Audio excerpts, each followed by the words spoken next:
to the final installment in our Emerging Civil War in Conversation Live. My name is Madeline Feierstein, part of the social media team. I'm here with Aaron Siever from Aaron's Civil War Travels. Aaron, thank you so much for joining us tonight. Oh, thank you for having me. It's quite a We are privilege. going to, oh, yeah, absolutely. We were so happy that you reached out because we have been following your journey, and I cannot wait to get into a discussion tonight about giving tours and what it's like to do public history. As is usual, everyone watching, we will start with Aaron's top five of the Civil War, and then we'll move into talking about his company. If you have a question for Aaron tonight, please use our Q&A feature, our chat feature, and our social media manager, Darren, is behind the scenes. We will do a Q&A at the end, but please feel free to ask questions along the way. We will address as many as we can in this session. So, Aaron, we're going to start off actually with what we at Civil War, Emerging Civil War, like to call your Civil War origin story. What got you into this field of history? So it started when I was a kid. Really, my mother was big into history. My father as well. He was more World War II. But my mom was more into genealogy and things like that. So when we took a family trip, which wasn't very often, but when we did, it was usually to a cemetery or something like that. And then we had the big Harper's Ferry historical picture book. That's not a lot of pictures. It's a lot of words. It's massive. I have a copy here in the office, but um, I was really little, and I would read through that thing, and I didn't understand half of, really three-quarters of what I was reading at the time because I was very young. But it just I was hooked, and even in the fifth grade, my report card came out, and my teacher said if I could get Aaron to focus as much on science and math and all this as he does, and he specifically said the American Civil War, he'd be an all-star student. That didn't happen. So, It's like a lot of us. yeah, I definitely kept the focus on the Civil War though, but that was in the fifth grade. So Yeah, yeah, it's wow. it's been a passion forever. It seems. That's awesome. So you've have you always been touring battlefields as much as you can since you were a child? So we actually, the only tour I took as a kid was to Gettysburg. Hmm. Um, we went one time. Like I said, we didn't really get to take a lot of family um, vacations. Just didn't have the money for it and things. But we did go to Gettysburg. I remember being out there and standing. I have the picture somewhere. I look like a complete goober. You know, I've got the little Confederate kepi on and a sword. I'm in like plaid shorts and a purple shirt.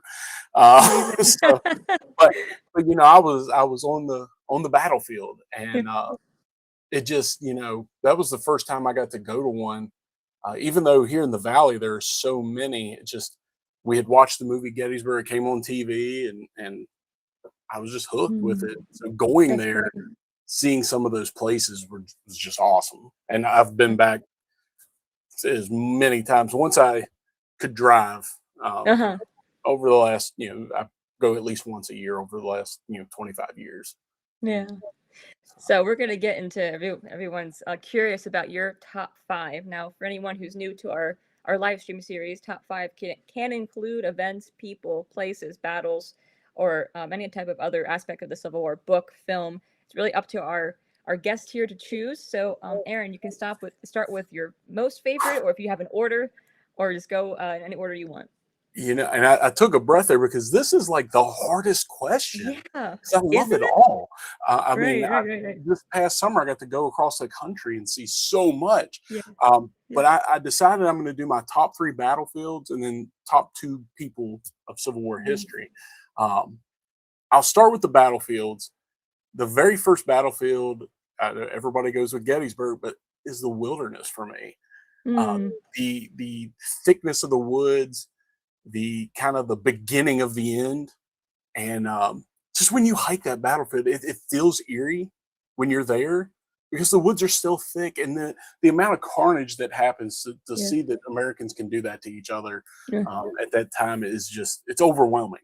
And to think about the men on both sides that perished in there.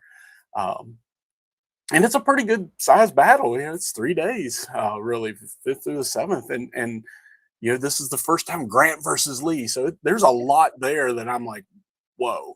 And the first time that the Union Army in Virginia says, "No, we're going to keep going. We're not, Uh-huh. we're not going back this way. We're going to keep going," and they do. Um, so that one just always spoke to me when I went there, and I've gone there a lot. The second battlefield has to do with actually the cannon that's in my picture here, Pickett's Mill. Uh-huh. It is an overlooked battle. It's in Georgia. It's part of the Atlanta campaign. It's an absolute, just devastating defeat for the Union Army. So much so that Sherman, who authorized the attack, doesn't even mention it. He says nothing about it in his memoirs. There's no report, nothing. Howard, Oliver O. Howard, or Uh-oh Howard. I have a soft spot for Howard. He gets a lot of flack. But he's been through a lot of bad stuff with Gettysburg and Chancellorsville, and now Pickett's Mill. This is a terrible attack for him. Mm. But he really doesn't say a whole lot about it. And the carnage there is just massive and crazy. One of the soldiers that had, actually, it's Howard, I'm sorry, had participated. He even says the veracity of things in 2 hours of actual battle is equal to Antietam and Gettysburg. And if you put that in perspective, those are 3 days or a whole day. This was a maximum of 5 hours, but he's really talking about those 2 intense hours of fighting. And that I still can't wrap my head around that. Right. But it is one of the most pristine battlefields out there. There's not a lot of monuments. Actually, I don't think there's any monuments on the battlefield except at the visitor center. And they have some signs, but the trails are wonderful. Most of the battlefield, I believe, is saved, which is an awesome feat. Yeah. Just Tell us about your cannon yes. that is connected to So the battle. that cannon is, I believe now, I don't know why I'm looking at my watch for the date. So I believe in February, at the end of January, this cannon was moved to the Atlanta History Museum to be displayed as part of a Pickett's Mill display. But when I took this picture, this is at Pickett's Mill. It was in their visitor center, and the tube is one of the guns that were part of Pat Claiborne's division that was there and participated in the battle. So when it's setting in that visitor center, it's mere yards away from its actual position, and it was put on the side of a ravine to enfilade fire down through the ravine onto the Union troops. And it's an antiquated gun too. I believe it's a 1847 or 1851 howitzer. So by the time of the Civil War, it is not the thing that they're normally using. But right, if you're going in close quarters and loading canister, making that thing a big shotgun, it's very devastating. So yeah, that was at the museum. I was lucky I got to see it on the battlefield, and I'm sad that it's moved back because it's neat to have it on the battlefield, but at the same time, I'm glad they're doing an exhibit for it. Yes. Yeah, That's I completely understand really that. neat Yeah. piece of history. So Right. So tell us about your third battle then. So my third battle has to be right here where I'm at, and that's in Newmarket. Battle of Newmarket. It's another embarrassing defeat here in the Shenandoah Valley, the Valley of Embarrassment, if you want to call it that, for the Union Army, at least up till really mid to late 1864. They really haven't had a whole lot of success. But here in Newmarket, there's so many firsts. You have, the battlefield's a lot bigger than people realize. Most people know Newmarket for the VMI cadets. And the Virginia Military Institute is here. They do fight in the battle. It's the only time a full school body will be called out to actually fight. They have been called out before, but most of the time when they're called out, it's for protecting the wagons or burying the dead. So they got the really junk work that they had to do. No one wants to be the ones called out to bury the dead. That's just not, especially when you're young like that. But they give some great descriptions. For instance, at the Battle of McDowell, they talk about some interesting things that they see. But here, this entire time they're getting all these jibs and jabs at them from the veterans, and they're told to conform to come off of Shirley's Hill, which is actually out my back door. They're told to conform with the other Confederates who ran down the hill because they're under artillery fire. They didn't. I guess, get the message Mm. exactly. That order never really gets to them. So they march down and parade. I mean, they're just in a great line and they take some Yeah. casualties. But that, even though the soldiers are like, "What are you doing?"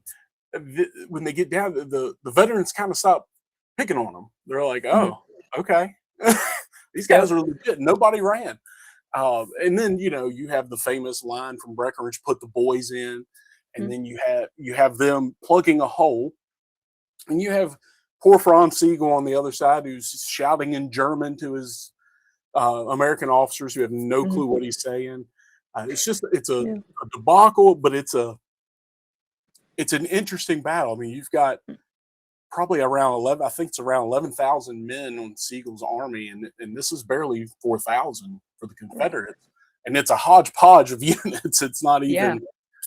It's not like a guys that have been fighting with each other the entire time. And you've even got Missourians fighting in here, which Right. is crazy. You got Woodson's Missourians. So Mhm. Newmarket is definitely, and you have the famous Field of Lost Shoes, where you Uh-huh. can walk across. You can still walk across there today, or charge if you choose.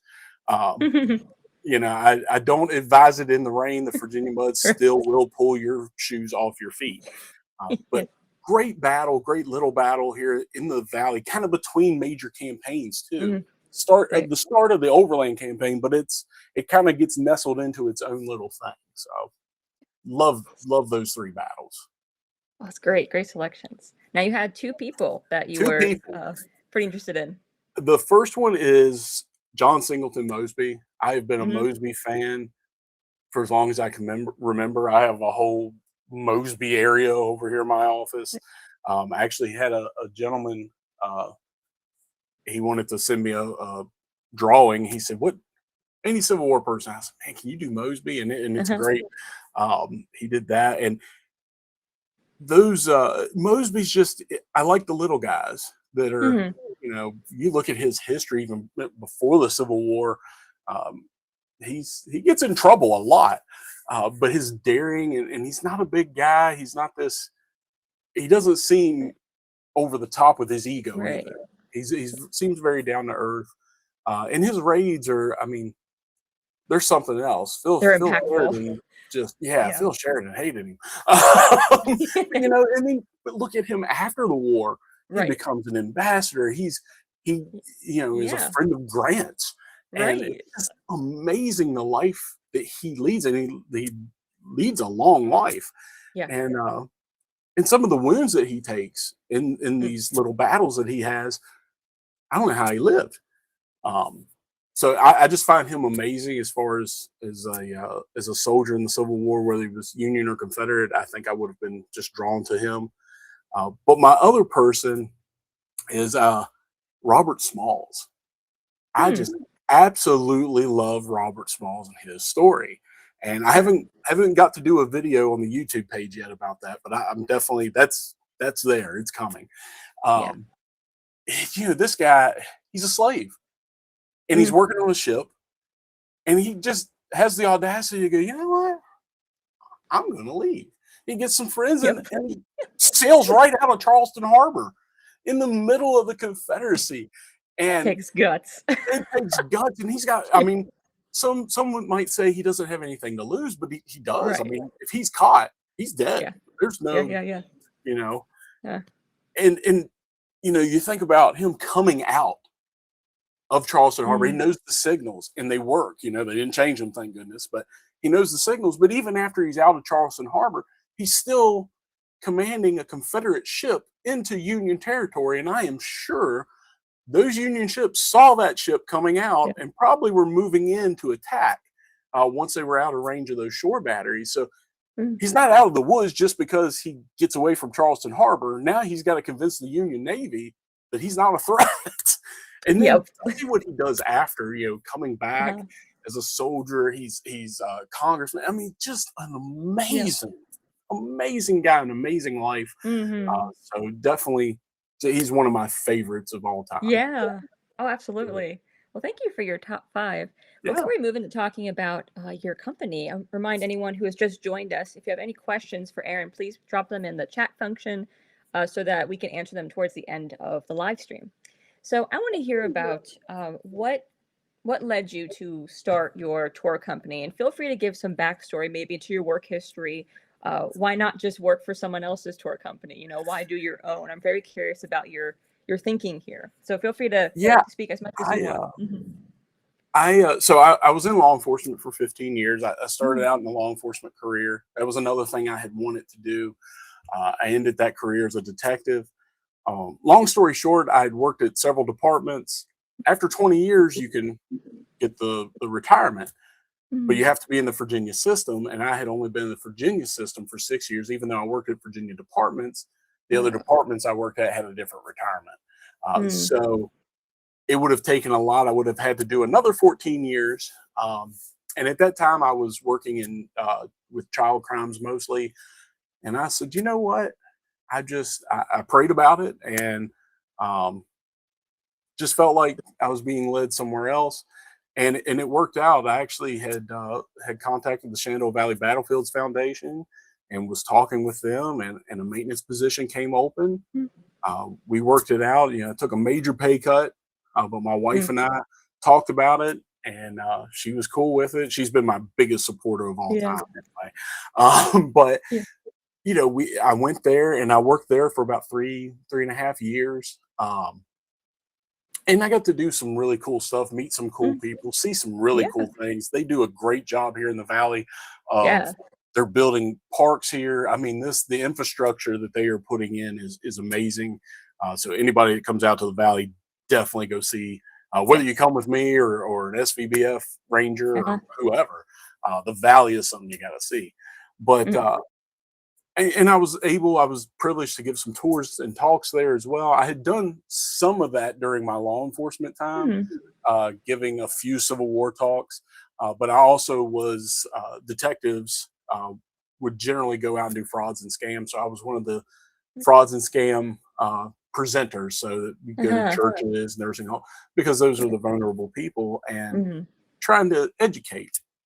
And I was also a field training officer, and part of my requirements for field training was, yes, you have to know the law, you have to know this, but you also are going to know some history while we're riding around, because a 12-hour shift is a long shift. Some of Yes. them didn't quite sign up for that, but they learned. Um, and, you know, it was definitely a fun time in my career, but or Mhm. in my life. But the moving from law enforcement into kind of starting out with just mowing battlefields, just being on the Mm. battlefield was is Yeah. where my heart was, you know. Yeah. And then, long story short, in August of 2024, right at the end of July, beginning of August, my mother-in-law, she had gotten sick. We Mm. had taken care of my mother a couple years prior to that and moved in here to our house and taken care of her before she passed in 22. And then my wife's mother got sick and she moved in with us. It was easier for me to leave the foundation than it was for my wife. She made a whole lot more money than I do, Uh-huh. even now. And it was easier for me to do that. And on top Mm. of it, she's a behavioral tech working with kids with autism. So it's very hard. It'd be Yeah. very hard on those kids as well to pull her Oh, away from sure. that because they have a routine, Yeah. and she's awesome. But anyway, she had told me, I really want you to do your own business. Hmm. So, nah, maybe someday. So when my mother-in-law got sick, I stayed home, took care of her. My wife did end up being here a good bit of time as well, but we took care of her. And one of the things she told me was, "I want you to start your business." And that was my mother-in-law telling me that. She said, "Look, Yeah. you've been wanting to do this." And she actually, we call it the battle bus, not the battle bus from Fortnite, but I think that's where my son got it. But he calls the Suburban we have is the battle bus, and that was a Yeah. gift from her to me for tours. Oh, She said, "I'm wanting wow. you to take that to do tours." And so yeah, in August of 24, I said, "You know what? Let's go for it." Do Uh, it. Yeah. my wife said, "Do it," and I began it in 2024. In August of 24, as Aaron Civil War Travels LLC, and Mhm. just mowing, and I'm very blessed by it. Oh, yeah. That's amazing. Thank you for sharing that with us, because everyone has their origin story of how Yes. they've decided to take a path, or sometimes the path is chosen for them. But that's amazing how you shifted gears, but you also went back to what you loved even as a child. So we'd love to hear that. So tell us about some of the places you go on your tours, because you are in the Shenandoah area, but do you Yes. do travel trips as well? Yes, yes. Mm. So I will go all over.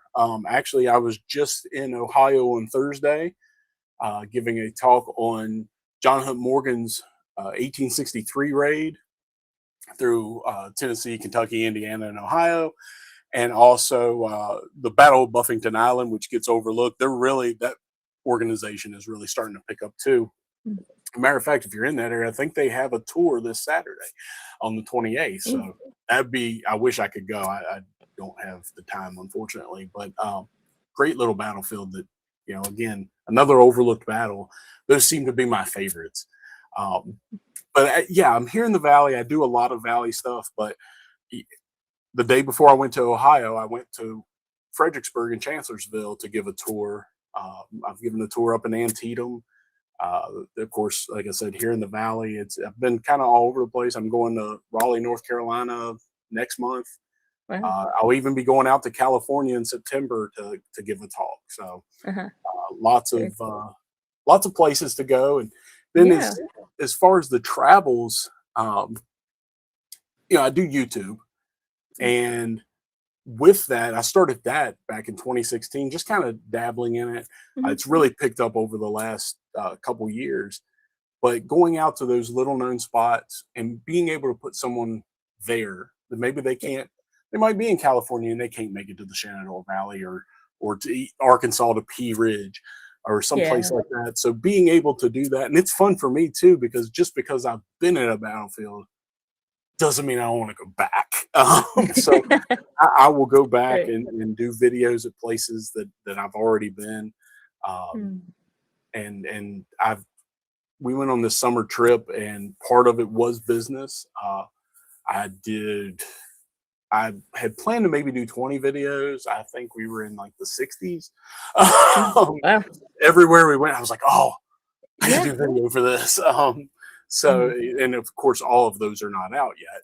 They are coming. So, I've got a year of Forthcoming. material at least. Yeah. But yeah, I moved it up to where with that kind of integrating the YouTube and the tours and all that together Yeah. to really just make it one big thing. And uh, I'm privileged, to be able uh, to do it. Like I said, my wife is amazing. She is the just an awesome person. I can't say Yeah. enough about her. Um, That's we could do a awesome. whole thing just on her. So, Probably should. She seems awesome. she is Tell awesome. us, She what is. do you enjoy most about giving tours? And I'm also going to challenge you. What is either frustrating or can be kind of problematic when giving tours, especially when you're outside on the battlefield? Yeah, the thing that I like the most is the excitement. Mhm. Sometimes it's my excitement, but there So are valid. times, I've had people ask me, Can you take me to where my ancestor is?" Oh yeah. And Hmm. that is just like Yeah.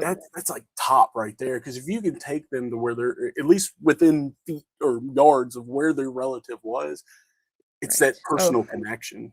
Yep. And then you Yep. swing into personal stories, especially if you could find a personal story of that particular person. Oh my Right. Oh. gosh. I'm like excited. I get goosebumps from it. Um, Yes. so that's definitely my favorite. As Sure. far as when you're giving tours, the frustrating thing is it's very hard sometimes to understand where people are at. Mm. Everybody's in a different spot. You have to do something a little different for kids. You have to do Sure. something a little different for people that maybe have never been on a Civil War battlefield. And then you have Mm. people that are super, super knowledgeable, and you want to tell them something, but they already know it. Yeah. And so Yeah. you have to find something that maybe they don't know. But I Mm. will say this as far as that, I also enjoy a little bit of that because sometimes they're going to teach me something that I didn't know. I And love when that that happens. Yeah. that is, yeah, because then it's like, oh Yep. wow. And of course then during the tour, your mind's going, I want to go back and I want to go look at that now. Yeah. Right. it gets a little hard with that. Yeah, I probably speak for a lot of our viewers when we always want a knowledgeable tour guide. That's why we pay the big bucks. That's why we Yeah, take the time. But there's something humbling about learning together, or yeah, when you have someone in the crowd in your group who just has a different perspective. We'd love to see it. Like, I'm not a big architecture person. I don't know much about architectural styles or dating different woods or bricks. And there'll be someone that goes, I think I know how old that is. And I'll be like, thank you, sir. That's yeah. amazing. Because now It's we all are enriched by amazing when that. they do that. Yeah. Right. Yeah. And I'll tell people during even some of the talks, if you have something to add that I'm not saying, because the Hmm. talks are generally only an hour, when you're giving a Yeah. presentation. So they may have sometimes they'll come up afterwards.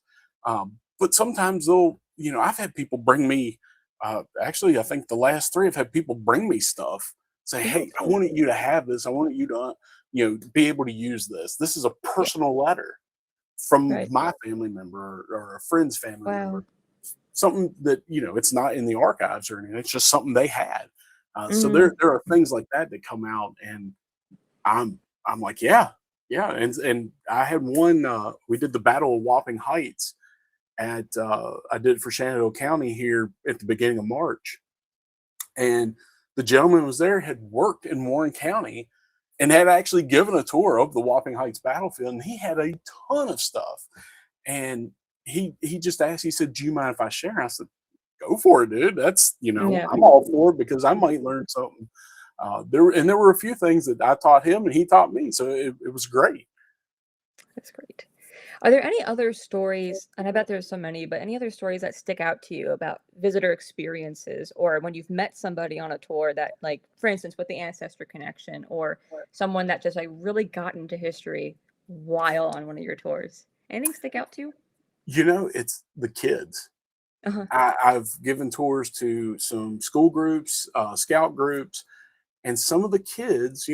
Of course, you've got to keep them entertained. One thing I Yeah. like to say here at the Battle of Newmarket, and if you come on May 15th when I'm giving the tour, you'll probably hear me say it even to the adults, is that if 7-Eleven was down in Newmarket Valley when the two armies met, we could have had the end of the Civil War over a Slurpee, but the kids seem to like it.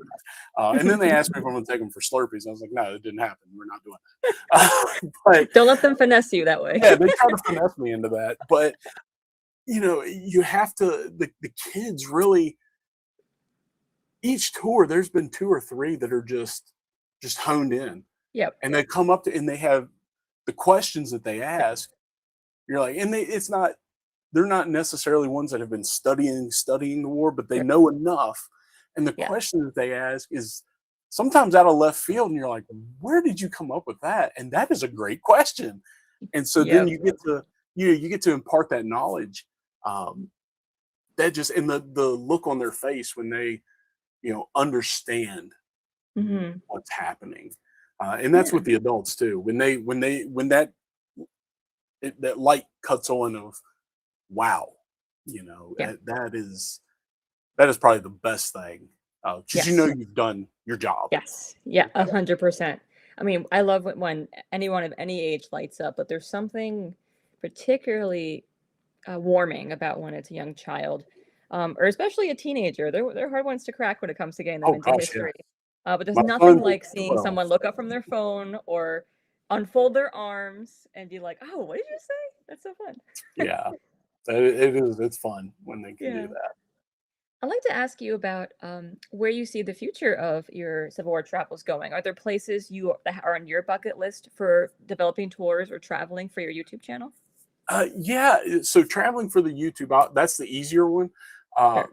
I need to go to Alusty, Florida. I know my buddy James was on not too long ago, a couple months ago, I think, and he's got so much great stuff with Project Hmm. Pass with Alusty. I have not Yeah. been there, and I want to go Hmm. there so bad. I always put it down, and it just has not worked out yet. Hmm. Uh, but there, Mobile, places like that, I have not gotten to go to yet. Sure. Uh, and I want to go back to Andersonville. Just I've Oh, been yeah. there. I did not do a video when I was there, but I've Hmm. been there, and it's just to walk that ground Oh, is right. Yeah. it's crazy. Um, Yes. as far as tours, I try to, anything that I talk about, whether it's on a podcast, a Facebook Live, on the YouTube videos, anything that I talk about, I try to do that either I have just been studying because I just fell in love with it, but most of them I've had boots on the ground and been able to Sure. see the terrain and things because that is important Yes. to be able to not only just I mean giving there's a time and place to give the statistics of what happened, what unit was where, but then Hmm. there's also that time of saying, people will go, well, why? For instance, at our Right. tour that I just had on Wednesday, kind of trying to figure out the day 3 stuff of Chancellorsville, Hmm. and we get to Hazel Grove, and that moment happened where these gentlemen who are very knowledgeable, extremely knowledgeable, it just you could see the light bulb go on, go, whoa, this Yeah. makes sense. Because that is a position that really just makes the battle Right. on that day. And for them to stand there and see that's the kind of thing that um, I really like doing.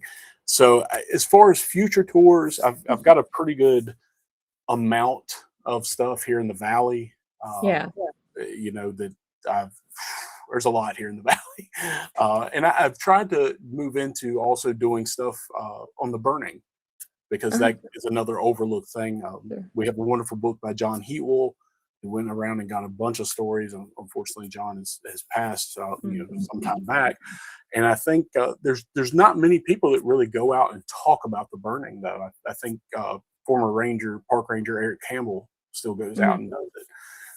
But there's just not a lot of people that go out and do that. And I mean, I can walk outside and find places that were affected or Yeah. not affected. Maybe they were bypassed, but why were they bypassed? So there's so many Right. little stories in there. Yes. Um, Right. so I'm going to keep doing that. That's That's excellent. There's like the highlights version of a tour, right? Like the hitting the big spots, and then there's like the insider tour where it's like, yeah, okay, so maybe you already know the statistics, the major players, the when, but now you want to know the why or the how. And those are yes, fun too. That way you can cater to like different types of audiences. I want to hear a little bit more about when things go wrong. Now, it's not, you don't have to be like horror stories, but like again, it's not all peaches and cream sometimes when you're giving yes. public tours or outside. Has anything gone wrong on a tour? Yeah. I mean, sometimes, and some of it's just small stuff. You forget Yeah. you might stand in a place too long because you're going and you're Right. into it, and then you kind of your brain's there, but then sometimes your eyes will catch somebody and like we should probably move from where we're at. uh, Uh-huh. I Oh, yeah, yeah, yeah. constantly forget to tell people maybe bring a chair. Like if we're doing a Yeah. major battlefield tour, Right. we might stop at a place for a while. uh, Okay. and I think too the learning of what to charge, in all Uh-huh. honesty, what to Yes. charge, what to, how far are you willing to go? Does Mhm. your price go up because of that? I like to Sure. work with people as much as I can. Obviously, this is something I'm doing to make a living as well. Mhm. And but I've always had that thing of like, I don't, I don't want to overcharge somebody, obviously, Sure. and I don't want to Right. charge somebody something that they aren't happy with. Yeah. Um, But so I think I'm actually kind of on the low end when it comes to giving tours, but that's been just something with me, Yeah. pretty much Yeah, I my completely whole get life, that. I'm and also on the and low end for now. I For will now, tell you this, keyword. so as a police officer, you're not allowed to accept gratuities or anything. Oh, So the sure. first Right. time someone tried to give me a tip, like they paid me for the tour and they tried to get I was like, "No, no, no, no, no, I can't do that." And they were like, "Take it." And I was like, "I Yeah. can't." And then I was like, Right? "Oh yeah, actually I can't."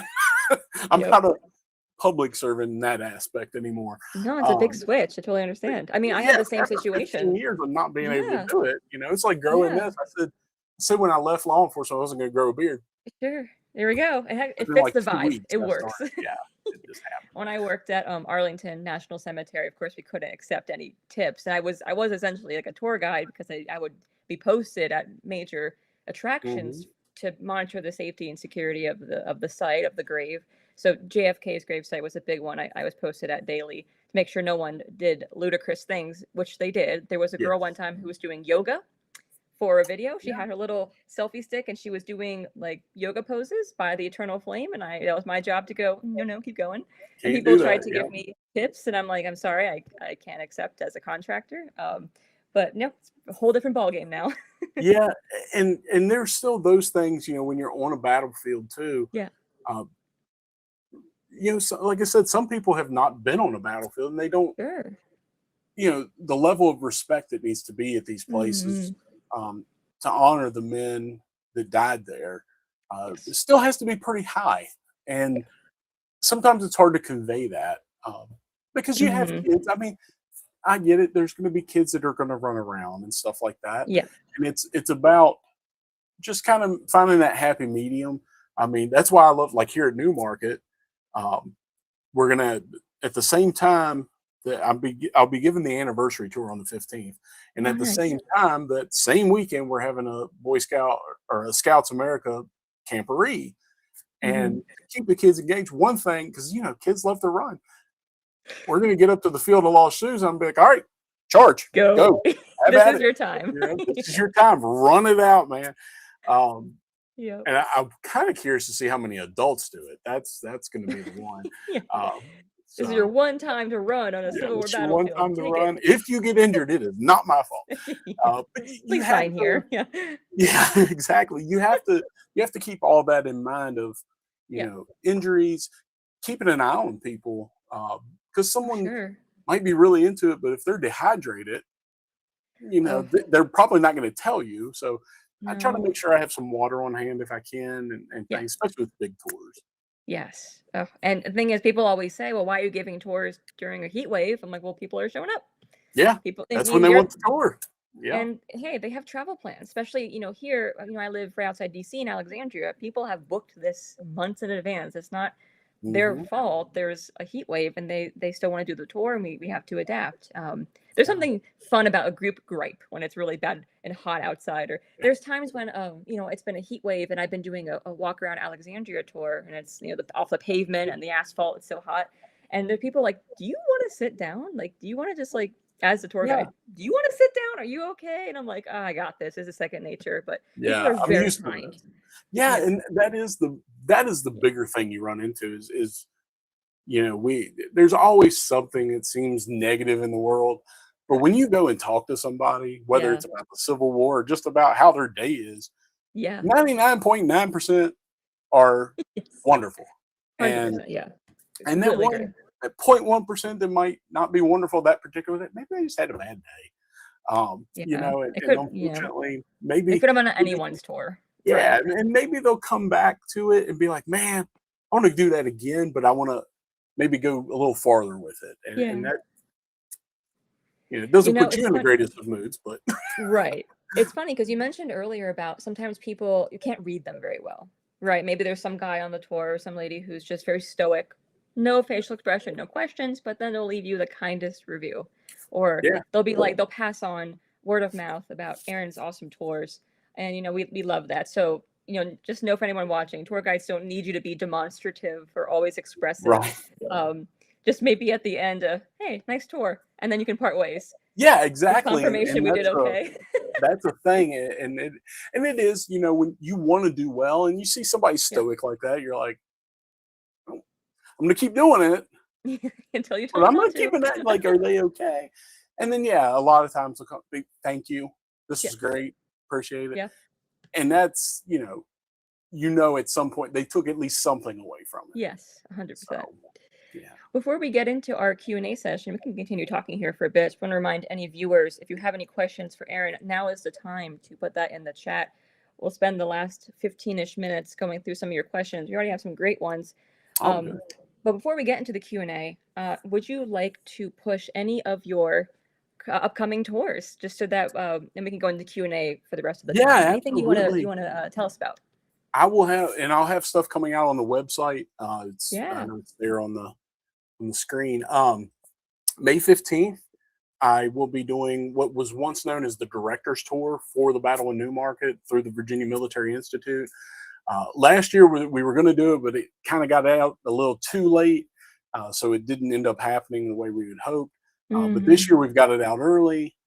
Everything's already set as far as the stops and everything. And so we're really excited about that. I'm excited to work with them. It's a great group over there. Um, and then the very next week, I am going to be giving my, it seems to be an annual tour that's coming, the tour of Front Royal, the Battle of Front Royal. Yeah. Another overlooked battle. It's not a huge battle, but Uh-huh. it's a long battle. And the yes, you have Stonewall Jackson, the Shenandoah Valley campaign. That Mm, makes it kind of even more. But I really try to look at the other side of it with what the Union troops are able to accomplish during this battle. right. So we go to a bunch of spots. One of those spots is Buckton Station, which is outside the normal of the Mhm. battlefield. It's a cavalry action that occurs during the battle, but it's part of it. And so being able to go there and take people to that spot, there's no signs, there's nothing Yeah. that you would know Right. it's a battlefield unless you've studied it. So, Mhm. so being able to go there, and those are both in May, and then yeah, I've just got a lot of talks coming up. That's great.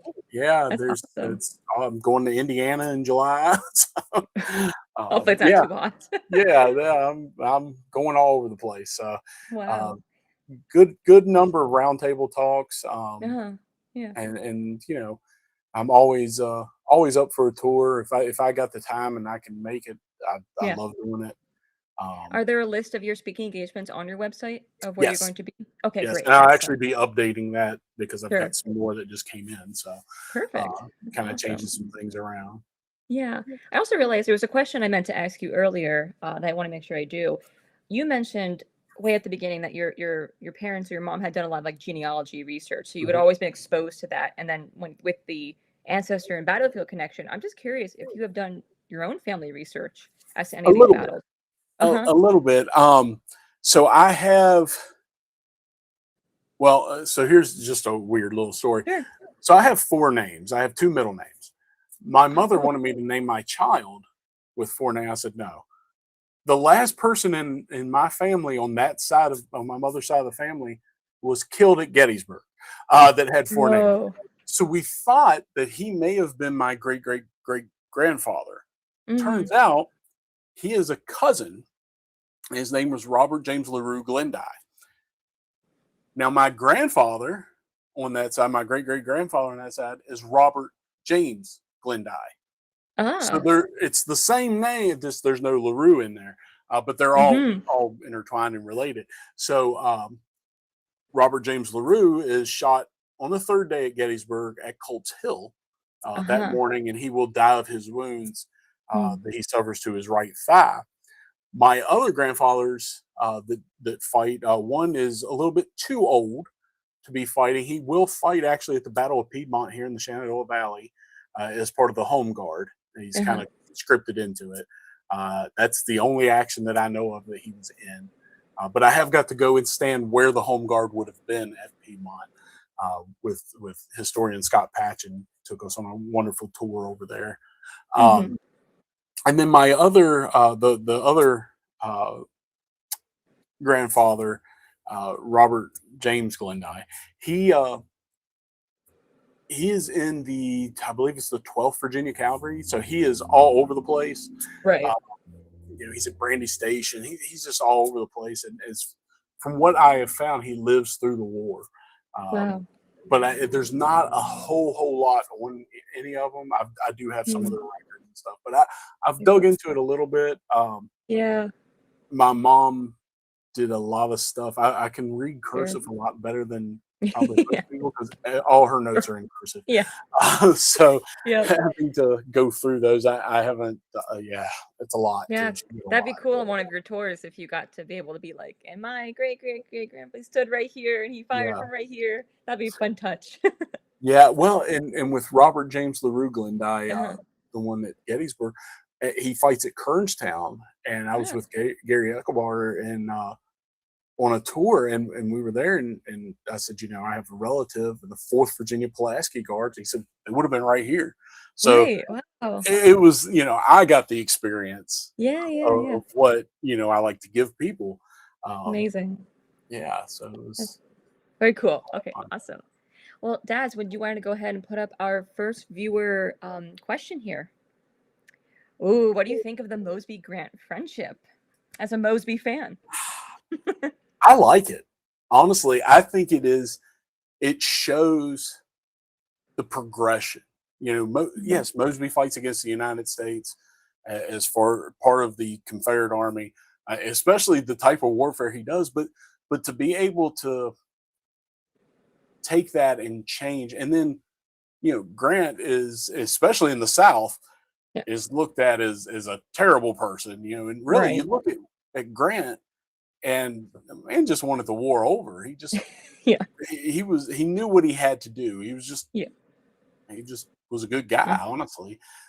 But the Mosby Grant friendship is just every time I read about it, Yeah. just in awe because it's like, wow, Right. it's like two. I mean, the Longstreet Grant Yeah. friendship makes sense. They knew each other. Yes. This one doesn't exactly make sense. I know, But right? Mosby just Yeah. seems to gravitate toward Grant, and then Grant's like, yeah, love this guy. Yeah. I'm gonna make I him an wonder, ambassador. like, does it say more? I mean, this may be irrelevant, but does it say more about Mosby's character or more about Grant's that they're able to accept each other like that? You know what I mean? I think it's pretty equal, honestly. Yeah, yeah, yeah. And especially because those are two, even after the Civil War. I mean, Mosby's a Mhm. pretty big name uh, Yeah. for his guerrilla warfare stuff, and so I mean, he's a big name in the South, and for him to go and befriend Ulysses S. Grant, and I don't really see a lot where he caught as much flack as Longstreet did. And Mhm. Longstreet again Longstreet also spoke out against Robert E. Lee a little bit, and so I think that contributed to that a little bit. But Yeah. yeah, this Mosby Grant friendship, I just think it was awesome. It was just, Right?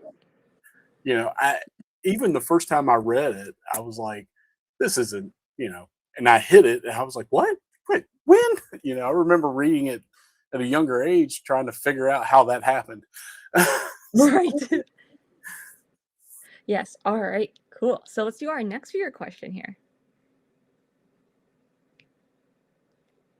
Okay. To what extent can massive and exact detail and scale dioramas or war games help further public understanding of the Civil War? So have you ever been to a diorama or played a war game?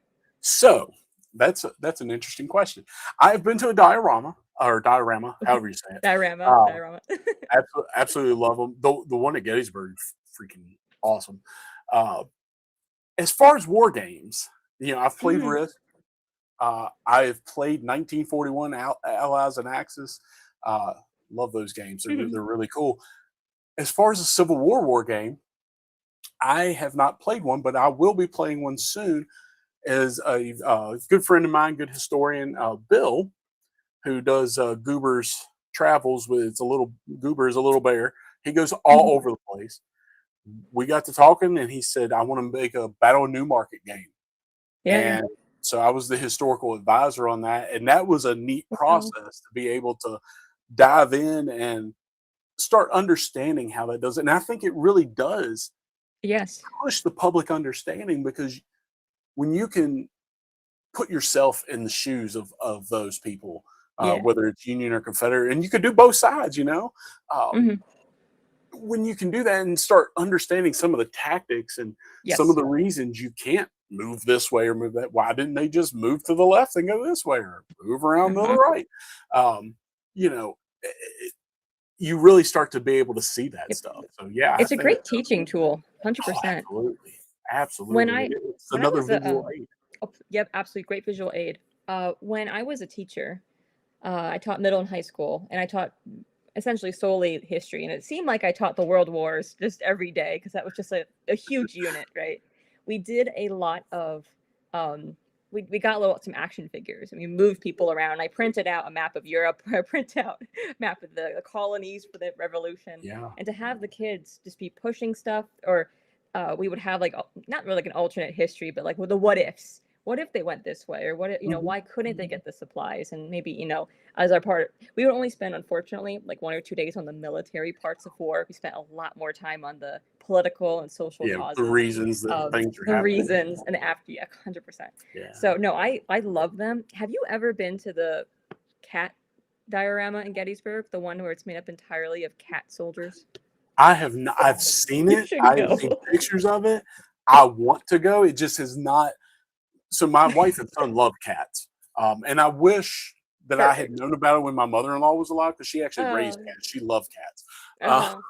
So I do want to go to that. I have not done it yet, but it is on my list. Every picture I've seen just looks awesome, and it's another way.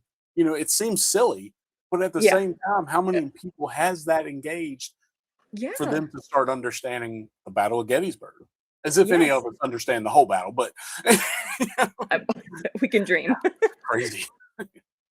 No, honestly, even just like substituting things like substituting cats for people, it can bring it down to a level that doesn't seem so abstract or so unapproachable or Yes. so beyond us, because I feel like a lot of people get very intimidated by military history.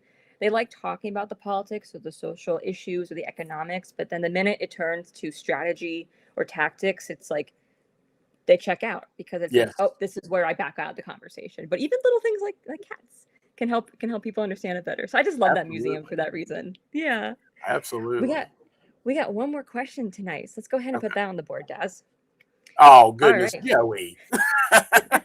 That's my buddy there. Oh wow. So is there any time you visited a battlefield and realized something was different than you had always learned? You sometimes think about it if you want. It's a big one. That it almost honestly every battle.